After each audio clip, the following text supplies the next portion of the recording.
Hey Eurovision fam, it's Alesia and Michelle. I'm really excited today because today is going to be really special. Today we're going to be showing some love, for Eurovision because we love Eurovision. Yes, but some songs don't always get the love that they need. And we call these songs underrated. So let's get into this video. Hey, what, Eurovision 2022. I got a new video. Alesia Michelle, I'm ready to go. Are you ready? Eurovision fam, Yeah. Are you ready for the show? Hey, if you've never been to my channel before, welcome! I am working very hard to become your favorite American Eurovision fan. I've been working overtime. If you love the Eurovision Song Contest, I think that you will love my channel, so please take this moment to like this video and subscribe if you love the Eurovision Song Contest. Wait, that's not enough? I need to give you more reasons why you should subscribe to my channel? No problem, I'll try to do this really quickly. I started my YouTube channel in 2015. At the time that I started my channel, I didn't really see a lot of people that were kind of connecting in this way with folks. There were the Eurovision news sites that were very professional. You had William and Debin over at Wee Wee Blogs doing some fun videos here and there, but they were tied to a website. And I was kind of thinking, there isn't this sort of vlogger style channel where you can kind of connect with the person and also talk about the Eurovision Song Contest. So, it's sort of like talking to your friend, one of your best friends, who you don't always agree with, but you both love Eurovision and you love having a fun time talking about the contest, debating, trying to predict what's gonna win, and then of course enjoying the show together. So if you were anything like me, someone who loved the Eurovision Song Contest but didn't have a ton of friends to talk about it with, and sometimes in the fandom it can feel like you're all alone on your island, you're tweeting out there and no one's really responding, well come on over here because I always got a new video. All right, well, now that we got that out of the way, we got to get into this video because we got to show some love to these countries. So, of course, I already did a video talking about the entries that were overhyped. But now we got to show some love. We got to talk about the countries that are underrated, that aren't getting the hype that they deserve. Now, I asked this question on Twitter, and I got even more responses to this one than I did to the overhyped one. So thank you to everyone who responded. And you might be thinking to yourself, well, Alesia, how did you calculate this one? If you got more responses than you did the last time, how did you kind of put together the songs that had the most people saying that it was underhyped? I sat and I literally counted. A highly scientific way of doing this. All right, now I would say in comparison to the songs that were overhyped, I did feel like there were more countries mentioned this time. So I'm only gonna mention those that had enough votes behind them. So we'll start off with our lower tier and then work our way up to the song that truly Twitter has decided is underhyped at Eurovision 2022.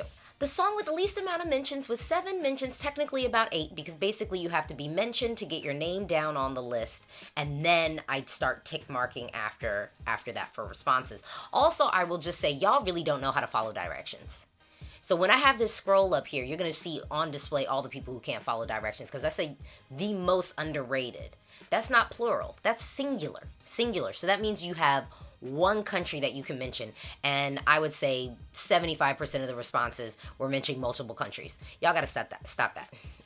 Y'all really gotta cut that out. Didn't y'all learn, for your first test in first grade, that you have to follow directions? The first direction of any assignment is to read the directions. I'm just saying, y'all gotta work on that. I am joking. Okay, Montenegro. Not surprised to see this year because I don't see Montenegro talked about or mentioned a lot, but I'm not gonna lie, I think that Montenegro actually had a nice bit of buzz, and I think that the song isn't living up to some of the buzz. I mean, I was really checking for what Montenegro was gonna serve this year, and I do feel like what they've come out with, not bad, definitely a quality song, but this doesn't feel competitive, and I'm not expecting to see it in the final. But I do think it is a really good song. I do think there's still an opportunity for Montenegro really to stage this beautifully, and I have a feeling that I think that they will. So maybe it does find its way in the final this year, but I think the only way that that is happening is if they are able to really tell this impactfully on the stage. Next up, we got a tie, and it's Estonia and Czech Republic. I'm not surprised to see Estonia or Czech Republic here. I think even when I did my reaction to Estonia, I just knew that people were going to probably discount Estonia's song, but here's the thing, I think it stands out. I think Estonia does have a nice track record of staging things well for the most part. I'm expecting to see Estonia qualify, and maybe there's a little level of safety where people feel like, well, I don't really have to hype this song up because I just feel like it's a surefire bet to qualify. On the other hand, with Czech Republic, it's a great song. I think Czech Republic just came out really early, so the reason why we might not be hearing a lot of conversations about it is because honestly, we spent a lot of time talking about it at the beginning of this Eurovision season, and now we have all of these other songs, and it's kind of like, okay, well now I can focus on some other entries, I can focus on some other songs. Not that we've totally forgotten about Czech Republic. It's still good. It's still on heavy rotation for me. I love the song. It's definitely going to be on my ESC Faves playlist this year. But I do think there was a time period when almost all we had was Czech Republic. And I felt like it was getting some love then. So maybe the reason why it's feeling a little bit underrated right now is just because it's been around for so long. But trust and believe, it might be underrated now, but I am hopeful that when we get on the stage, when we see this performance, people are going to be reminded of how impactful the song is. And I think that Czech Republic, I can understand why people are saying that it's underrated. Let me just say that again. I understand why people have mentioned both Estonia and Czech Republic as being underrated. But I do think that sometimes it's almost good to become forgotten in the lead up to Eurovision, so that then when the rehearsals happen, you can kind of get that buzz again. Because sometimes you have entries that peak too soon, and then they sort of stay up here, and then we get to the rehearsals and we're let down. Not only does it feel like we've been talking about it for a long time, but then we're let down with it, and then it's just like, oh, forget about it. So sometimes it's nice to almost have your entry get a little bit quiet, so then you can bust out on that stage and then remind people again why they loved it so much to begin with. Next up, we got Croatia. I am not surprised to see Croatia here. Now, I will tell you, I think that the reason why Croatia might be getting slept on a bit, why Croatia might feel a little bit underrated is, let's be real, there were a lot of people let down by that national selection. People had a lot of other favorites in Croatia, and so I think really the Croatian fandom isn't really hyping their entry so much because some of them would have preferred to see another entry win. So I think that might be happening at play. Although it sort of has that Taylor Swift country pop feel, it is still a ballad.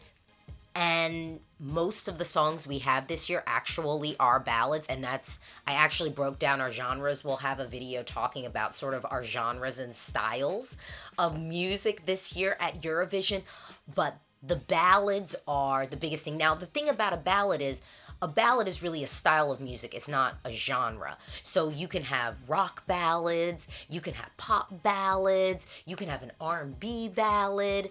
It's a style of music, not a genre. And I think what's happening with Croatia is in the sea of ballads that we have this year, this one isn't really sticking out like some of the other ballads are.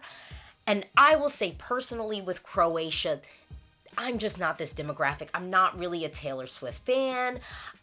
It's just not the type of music that I personally gravitate towards listening to, even outside of Eurovision.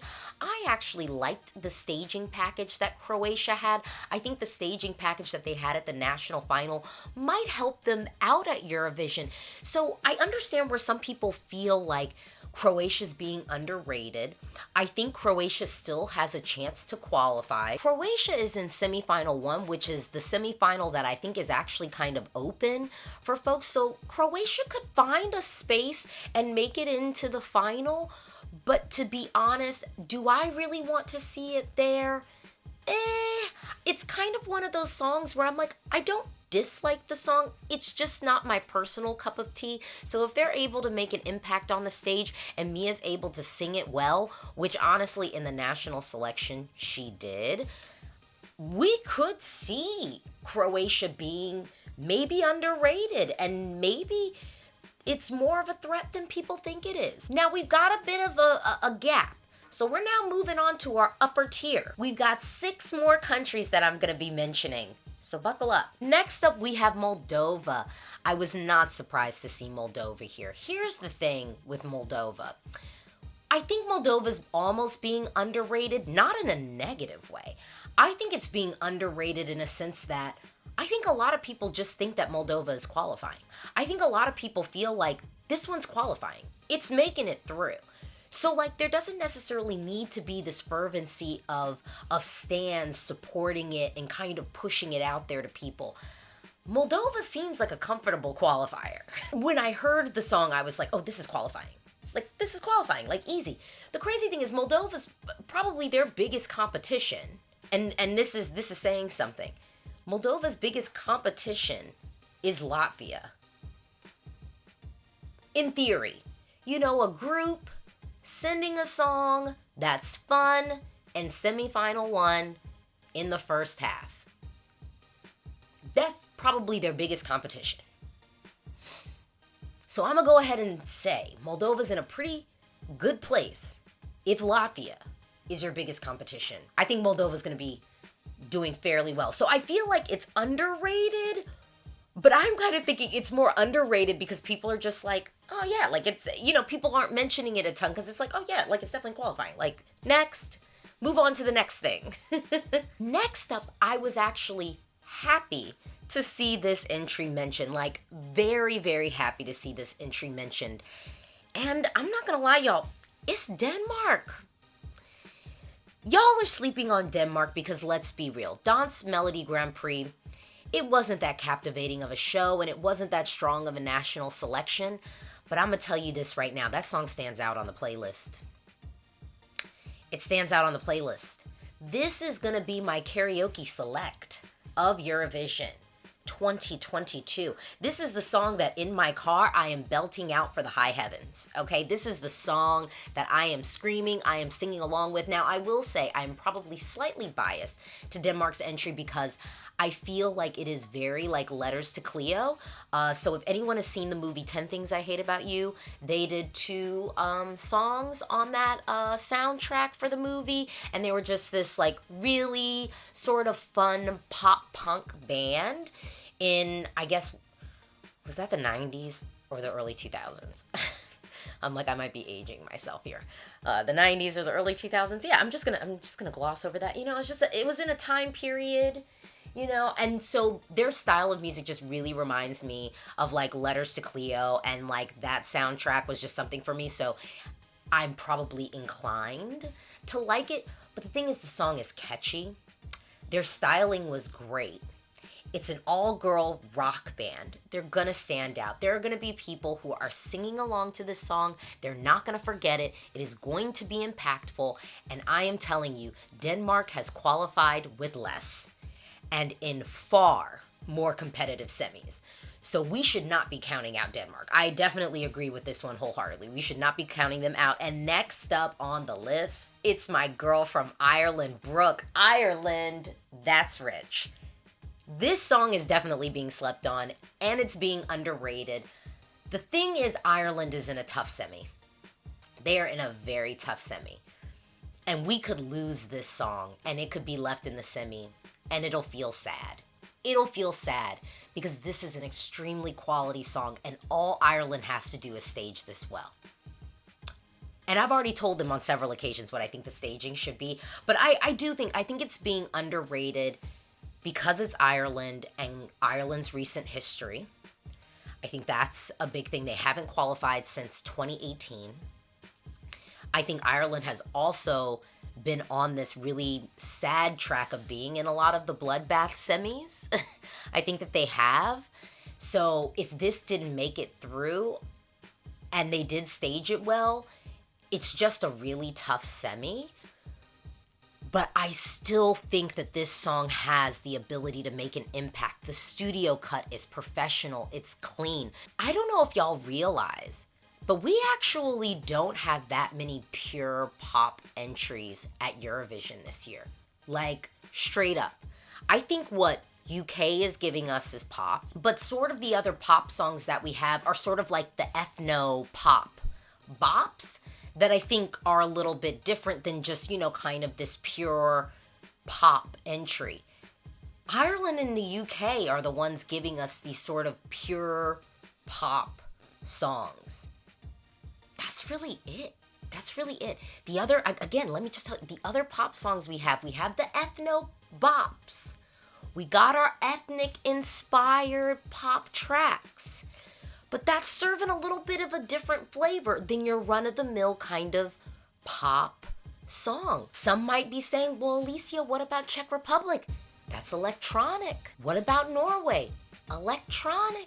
There's something about Ireland's entry that is fun, that is fresh, and Brooke is that girl to sell it to us. She just is. She is selling this song with an ease and an effervescence that I do think that people at home are going to latch on to.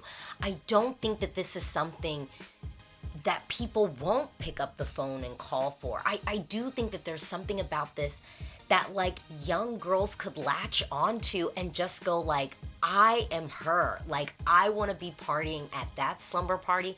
I want to be hanging out with her at my high school. And the high school is Euphoria High. You know what I'm saying? Without the drugs. Euphoria High without the drugs. And all the underage, doing it. All right, y'all. We've made it to our top 3, the top 3 most underrated entries. If you're loving this video with me, drop down, talk to me in the comments below. Maybe you can guess what the top 3 is. How do you feel about the other entries? Okay, buckle up. We're going to get into this. The final 3 underrated entries for Eurovision 2022. Lithuania.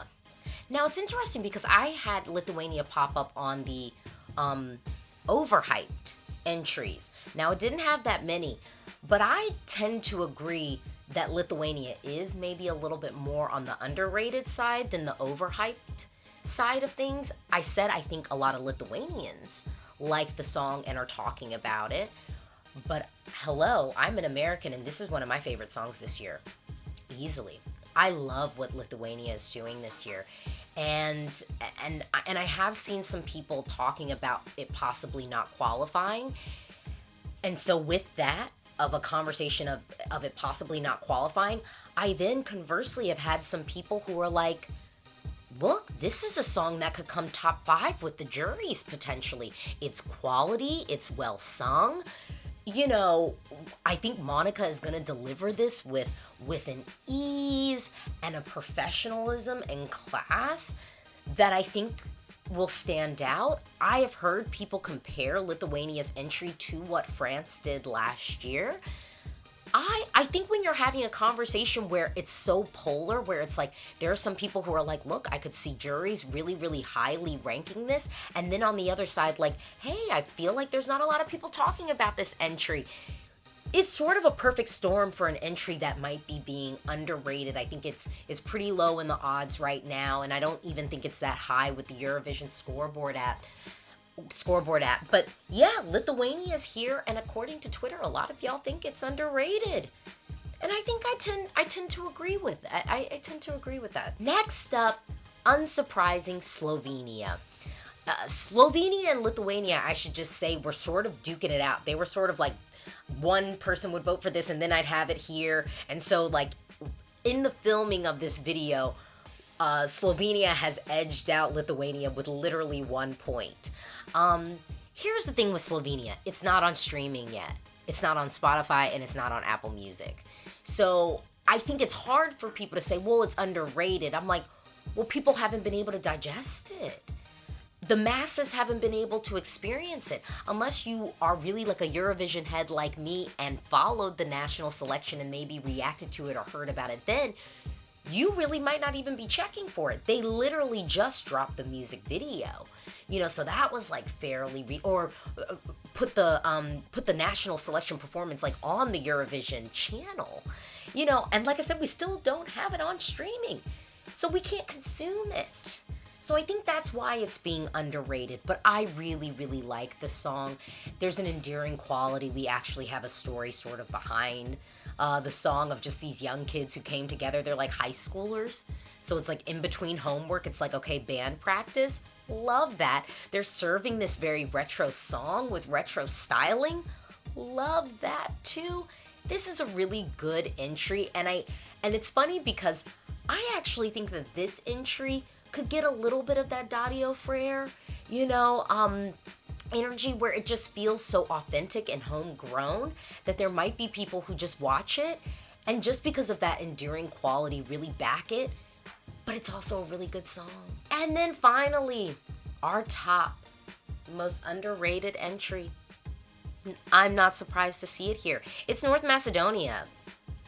Look, y'all. Here's the thing. I think that Eurovision fans, we've been so beaten down in the past by North Macedonia having great songs and then the staging is crap. But guess what? North Macedonia has turned over a new leaf. In 2019, they gave us beautiful staging. Honestly, in 2021, they gave us beautiful staging.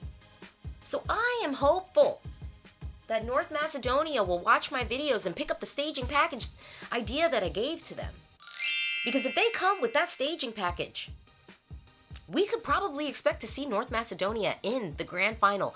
The thing about North Macedonia's track is, and I noticed this because as an American, this song is just very like late 90s R&B hip hop, just point blank. It is very much so late 90s like R&B hip hop. The track and like a little bit of the early 2000s. It just sounds like that. And so all they really have to do is stage it well. So sonically, when I first heard the song, I was like, oh, I just like this because there was a familiarity for me. So I just instantly liked the song. I just know that North Macedonia has a hill to climb in that semi because they are in the semifinal of death. So they just really got to stage it well. But if it's staged well, like North Macedonia could really do something. So I definitely agree with Twitter on this one that North Macedonia is underrated. I don't know if I would say North Macedonia is the most underrated, though. For me, I don't know if I would say that because I do think North Macedonia still has a hill to climb when it comes to qualifying. Okay, but that was what Twitter thought. What do you think?